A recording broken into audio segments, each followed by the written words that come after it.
നിത്യാനുഷ്ഠാനങ്ങളിലെ വീഴ്ചകൾക്കുള്ള പ്രായശ്ചിത്തവും ആത്മീയ ശുദ്ധിക്കായുള്ള പ്രാർത്ഥനകളും നിറച്ച അഗ്രഹാരങ്ങളിൽ ആവണി അവിട്ടം ആചരിച്ചു.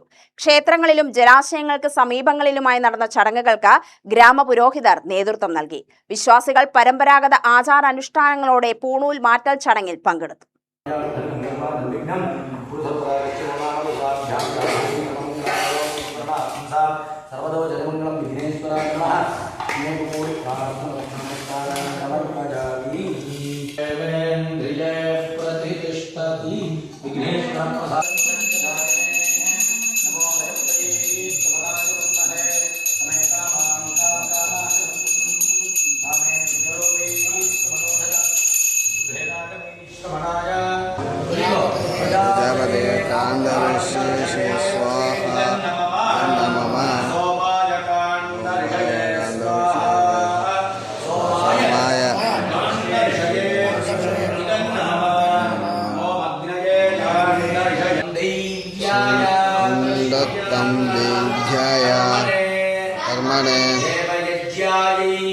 സന്ധ്യാവന്ദനം, കാമോകാർഷിത് ജപം, ബ്രഹ്മയജ്ഞം, മഹാസങ്കല്പം തുടങ്ങിയ ചടങ്ങുകൾക്ക് ശേഷമാണ് പൂണൂൽ മാറ്റൽ നടന്നത്.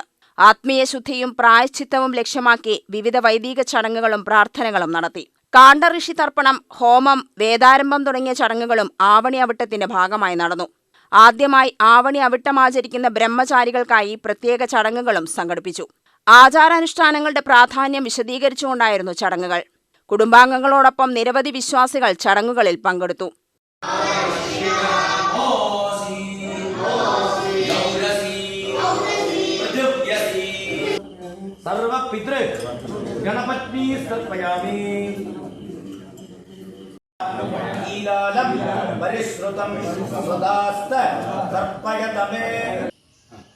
മൂന്നാമത്തെ പൂണൽ യജ്ഞോപവീതം പരമം പവിത്രം പ്രജാപതേഃ യദ് സഹജം പുരസ്താദ്